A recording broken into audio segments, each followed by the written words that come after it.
It's slippery as it gets. Allô? Oui. Bonjour à tous et à toutes. Donc, on va continuer sur la session Regard croisé. J'attends que tout le monde s'installe. Donc, moi, je suis Audrey Tanguy, enseignante-chercheur à l'École des mines de Saint-Étienne, co-organisatrice avec EVA, Orange et Unilassal de ce colloque. Et provisoirement, je serai aussi l'animatrice de cette table ronde qu'on a intitulée Regard croisé. Donc, en quoi va consister cette session ? Donc, comme Anne-Charlotte l'a rappelé dans son intervention juste avant la pause, donc on a vu que la low-tech renvoie en fait à différents concepts. Donc, de sobriété d'abord, on en a parlé. Sobriété dans la fabrication de systèmes techniques moins gourmands en ressources. Sobriété aussi dans la consommation, donc amenée à être questionnée à l'aune de besoins considérés comme essentiels, élémentaires, utiles.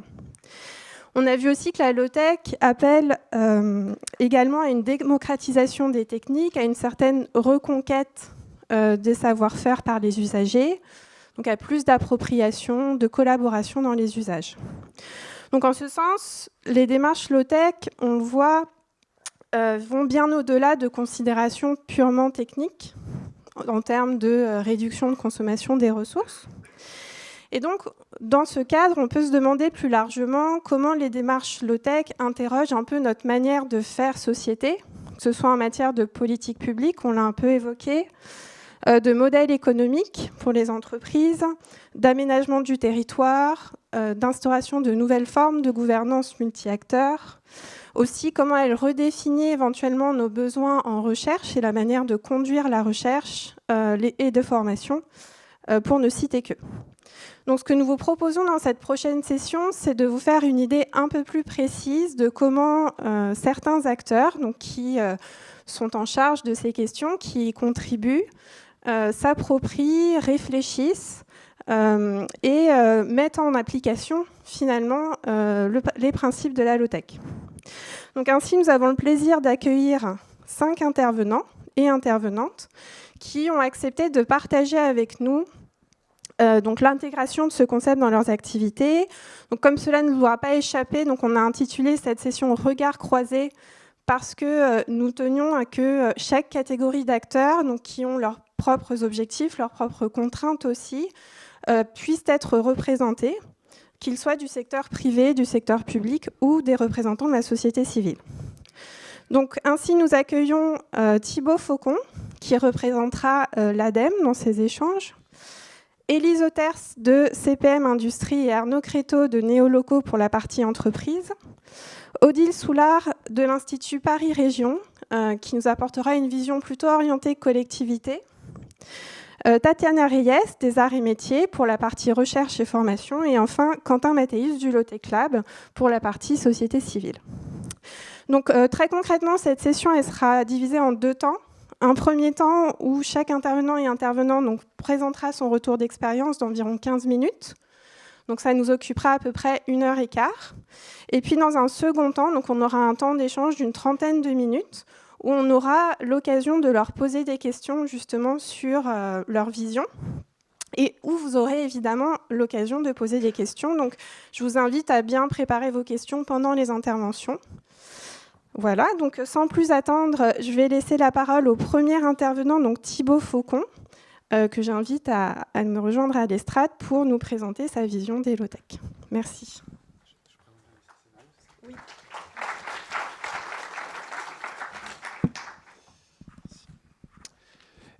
Eh bien, bonjour à tous. Je suis très content d'être parmi vous aujourd'hui. Et effectivement, moi, je vais essayer de vous présenter en 15 minutes chrono les travaux de prospective de l'ADEME qui ont été réalisés. Ils sont sortis il y a presque 2 ans maintenant. Donc, ils ont mobilisé près d'une centaine de mes collègues pendant près de 2 ans. Donc, c'est un travail de 2 ans.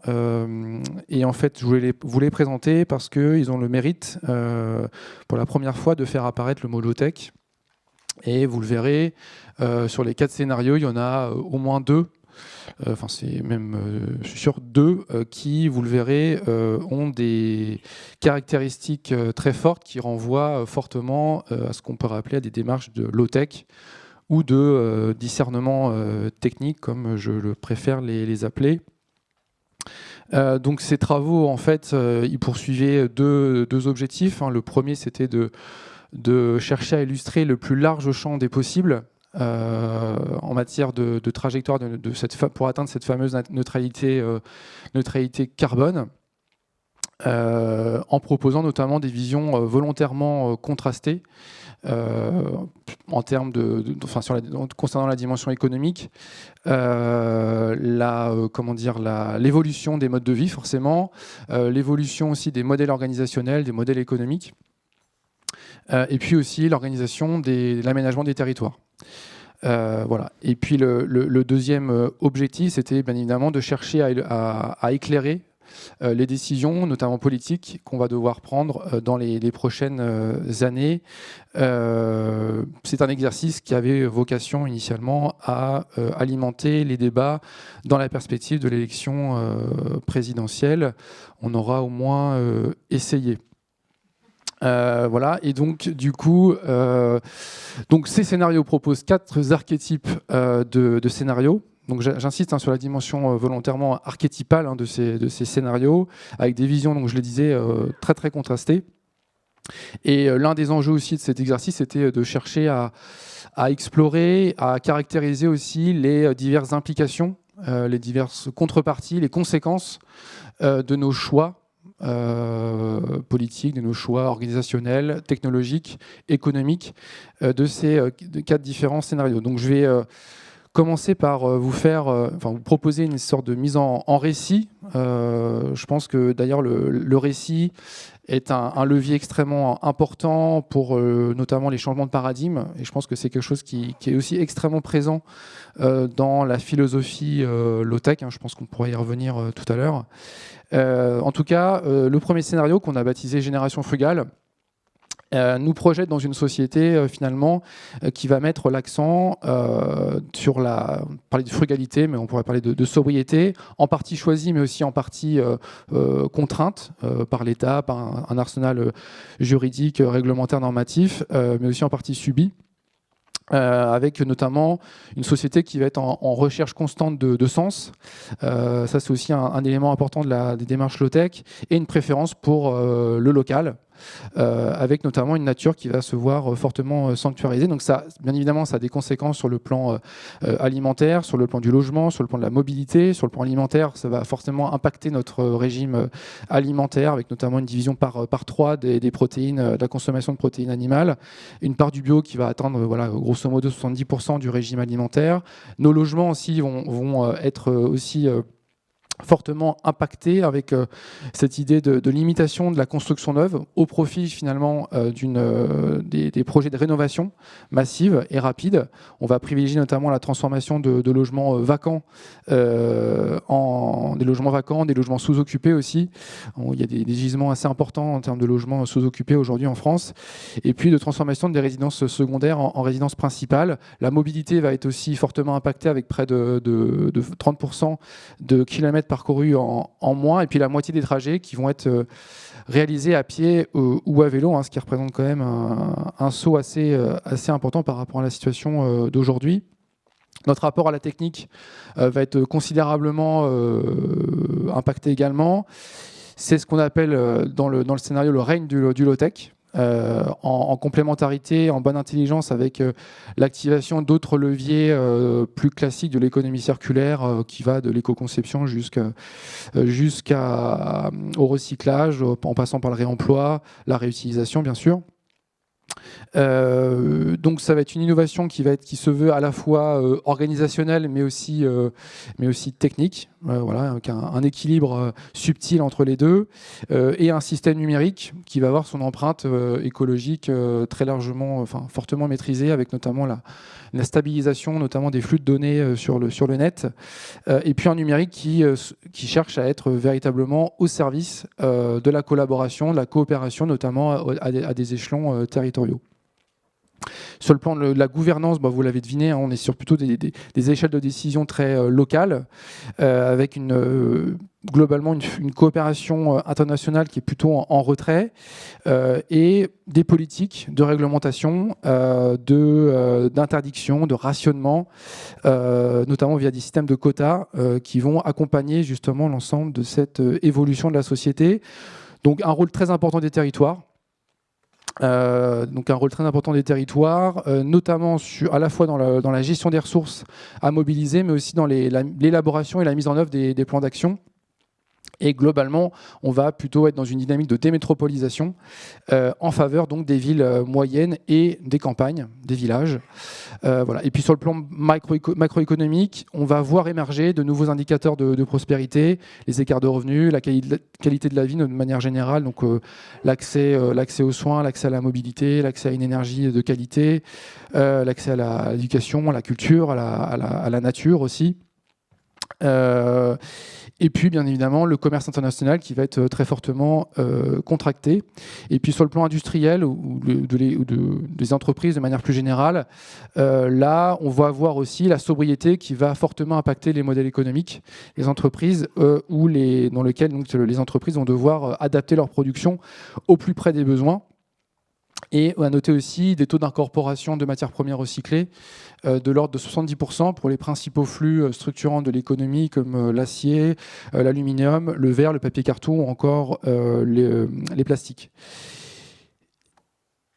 Donc si on regarde ce qui caractérise ensuite le deuxième scénario qu'on a appelé coopération territoriale, donc comme son nom l'indique, ce qui va vraiment dominer dans cette société, c'est le partage. La coopération, donc, un fort souci de l'équité sociale notamment, et puis une préservation de la nature qui va aussi être inscrite dans le droit de manière un peu similaire au premier scénario. De la même manière, l'alimentation va être impactée, un peu moins fortement que le premier scénario, mais sur des tendances similaires.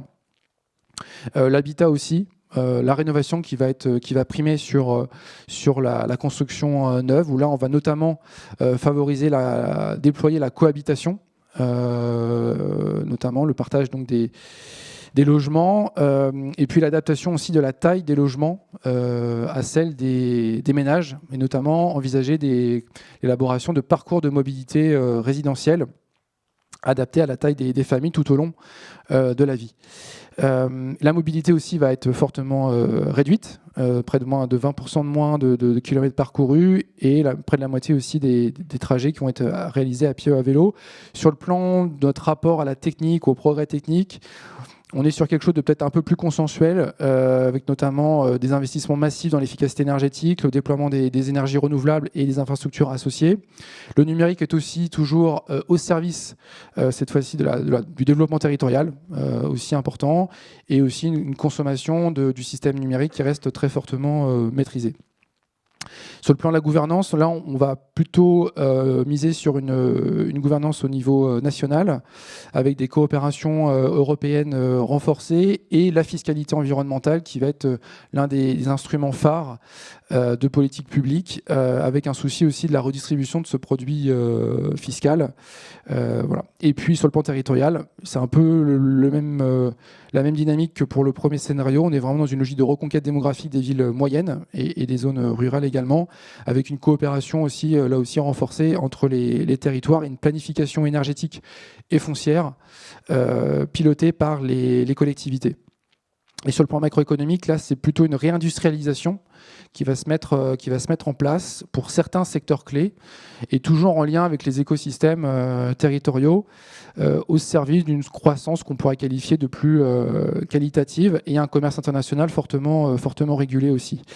Et puis pour l'écosystème industriel, là, on est sur une forme de généralisation finalement de l'économie de la fonctionnalité, au sens où on va plutôt être en recherche d'une production en valeur plutôt qu'en volume, ce qui va aussi favoriser les marchés plus locaux.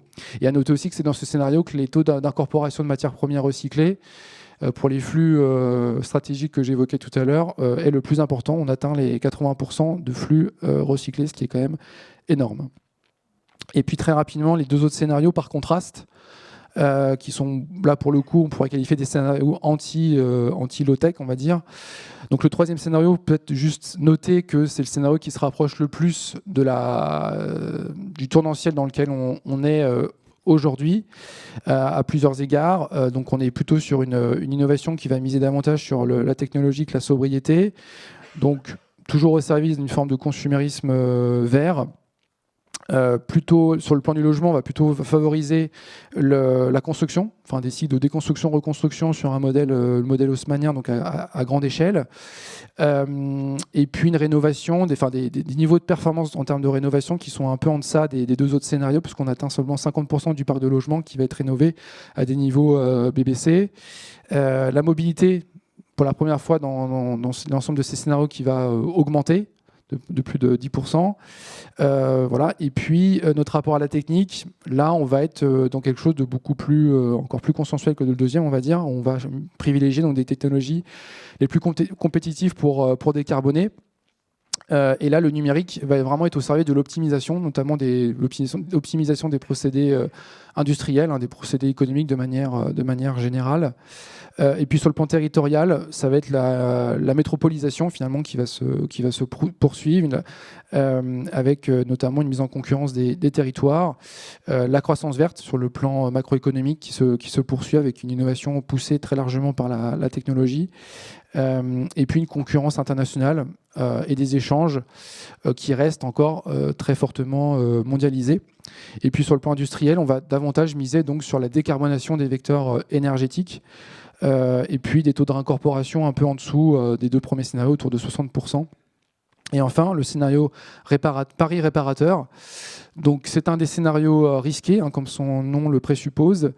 Donc, dans ce scénario, on est dans une société qui fait le choix de sauvegarder en fait ses modes de vie, avec une consommation de masse qui se généralise partout dans le monde, une nature qui est considérée comme une ressource à exploiter, et surtout une confiance très forte dans notre capacité finalement à réparer les dégâts causés sur les écosystèmes par justement notre modèle de développement qu'on ne souhaite pas remettre en question.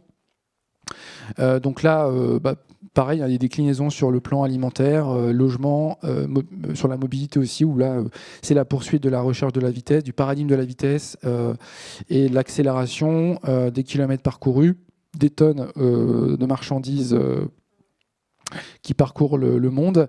L'innovation, ça va être pareil, l'innovation technologique tout azimut, et puis notamment une confiance, on va dire, en ce qui concerne les technologies encore très incertaines de captage, de stockage de CO2, qui ne sont aujourd'hui pas matures à des échelles au moins industrielles.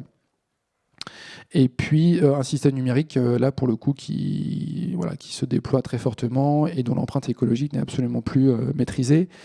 Et puis sur le plan de la gouvernance, donc on est plutôt sur une logique de planification centralisée au niveau de l'État.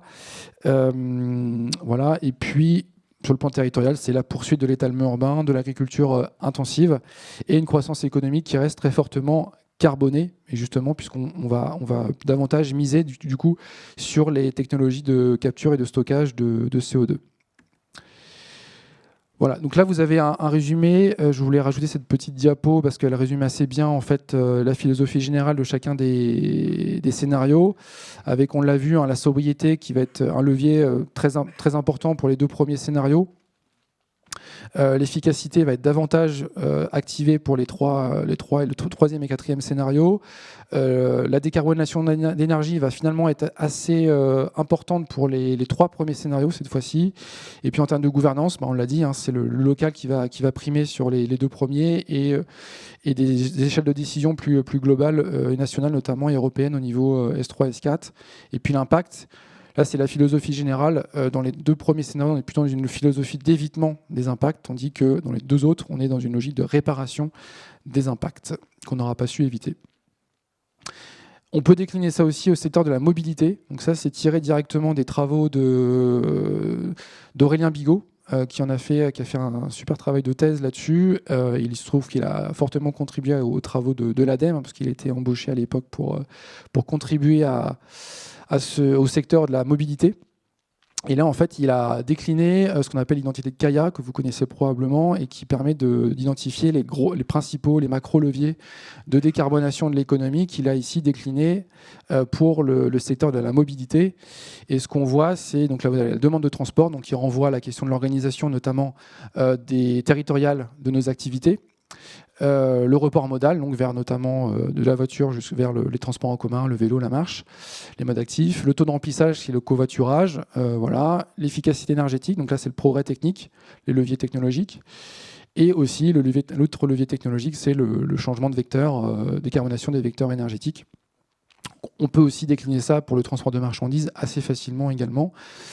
Voilà, et donc là on revoit ici la distribution finalement de l'effort des différents efforts qui vont être consentis dans les différents scénarios sur chacun de ces leviers. Et donc on voit là encore que les 2 premiers scénarios vont davantage miser sur de l'innovation, on va dire organisationnelle, à rapprocher donc des démarches low-tech, tandis que les 2 autres, là, ils vont vraiment miser à fond sur l'efficacité. Et, voilà.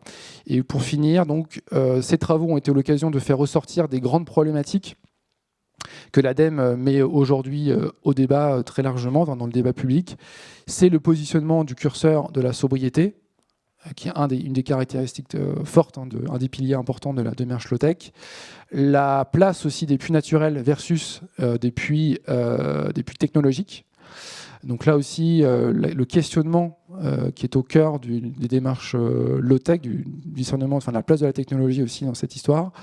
La place du régime alimentaire, donc ça renvoie à la question de l'évolution de nos modes de vie aussi, notamment dans un pays, la France, qui est fortement marqué culturellement par sa gastronomie. Le secteur du bâtiment aussi, qui soulève des questions en termes d'artificialisation, de précarité énergétique et de rénovation. Et là encore, on voit bien en sous-jacent que la démarche low-tech a aussi des choses intéressantes à dire. Et puis aussi, on l'a dit, la sobriété qui va aussi fortement impacter les nouveaux modèles industriels, les nouveaux modèles économiques. Voilà. Et d'ailleurs, l'ADEME a lancé un travail au niveau de la région PACA notamment, avec notre collègue Rémi Durieux, sur ce que pourrait être une industrie low-tech. Et voilà, c'est une étude qui concerne essentiellement les PME et qui renvoie à des questions notamment de mutualisation d'équipements industriels, de réparation, de maintenance, de facilitation de la maintenance. Voilà. Je ne sais pas d'ailleurs si ces travaux seront rendus publics, mais en tout cas, c'est des choses qui commencent aussi à émerger en région PACA. Voilà. Et puis sachez que tout ce que je vous ai raconté de manière assez synthétique, vous pouvez la retrouver ici sur la page sur le site internet de l'ADEME, dans la rubrique Les futurs en transition. Vous y retrouvez le rapport, la synthèse, le résumé exécutif, différents formats, une vidéo, sous forme vidéo, des articles, et puis vous pouvez retrouver aussi ce qu'on appelait les feuilletons, qui sont autant d'annexes techniques, des fois des focus techniques. Alors il n'y a pas eu de focus low-tech, mais il y en a des intéressants sur l'empreinte écologique, l'empreinte matière, l'empreinte CO2, les modes de vie, les territoires aussi, la manière dont les territoires vont devoir s'organiser. Voilà, donc je vous invite aussi, si ça vous intéresse, à creuser le sujet, sachant que ces travaux vont être réactualisés probablement au courant de l'année prochaine, et qu'il y a aussi un travail en cours de régionalisation aussi, notamment sur les vecteurs énergétiques, qui devrait aussi être rendu public d'ici la fin d'année, normalement, si tout va bien. Voilà, j'en ai fini avec...